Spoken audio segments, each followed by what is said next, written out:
రాగి తోపని మీరెప్పుడైనా తిన్నారా? ఆరోగ్యానికి చాలా మంచిది. దీనివల్ల బోన్ డెన్సిటీ పెరుగుతుంది, కాల్షియం పెరుగుతుంది. అలానే నడుము నొప్పితో బాధపడుతున్నప్పుడు కొద్ది రోజులు ఈ తోపని రెగ్యులర్‌గా తింటే నడుము నొప్పి కూడా తగ్గుతుంది. మా అమ్మ అయితే చెప్తూ ఉంటుంది. మేము పుట్టేటప్పుడు అమ్మమ్మ రోజు వాళ్ళకి ఈ తోప చేసి పెట్టేవారంట. అలా కొద్ది నెలల వరకు తినేవారు.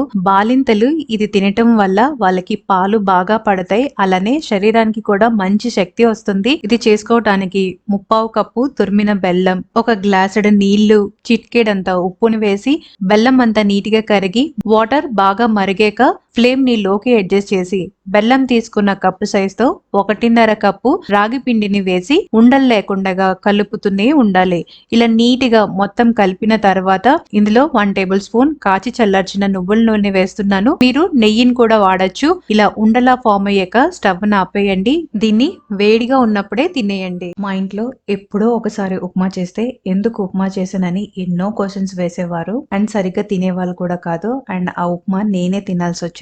ఇంకిలా కాదని ఈ మధ్య రాగి ఉప్మాని చేయడం స్టార్ట్ చేశాను. క్వశ్చన్స్ ఏవి వేయకుండా ఎంతో ఇష్టంగా తింటున్నారు. అండ్ ఇన్ఫాక్ట్ ఈ ఉప్మాని చేయమని కూడా అడుగుతున్నారు. ట్రస్ట్ మీ, ఈ ఉప్మా అయితే చాలా టేస్టీగా ఉంటుంది. అండ్ మీరు కూడా ట్రై చేయండి. ఫస్ట్ బొంబాయి రవ్వని లో ఫ్లేమ్ లో వేయించి తర్వాత రాగి పిండిని వేయించుకోవాలి. తర్వాత కొద్దిగా నూనె, నెయ్యి వేసి వేడయ్యాక పోపు దినుసులు, అల్లం తరుగు వేసి ఇవి కాస్త వేగాక జీడిపప్పు, ఉల్లిపాయలు, పచ్చిమిరపకాయ, కరివేపాకు వేసి ఉల్లిపాయలు కాస్త వేగాక టమాటాని వేసి 2-3 నిమిషాలు ఫ్రై చేసుకోవాలి. ఇప్పుడు తగినంత నీళ్లు, రుచికి తగ్గ ఉప్పుని వేసి ఈ నీళ్ళని తెరలకాగనివ్వాలి. తర్వాత వేయించిన రవ్వ, రాగి పిండిని వేసి చక్కగా ఉడకనివ్వాలి. ఈ ఉప్మాని ప్లెయిన్ గా లేదా ఏదైనా చట్నీతో సర్వ్ చేసుకోండి.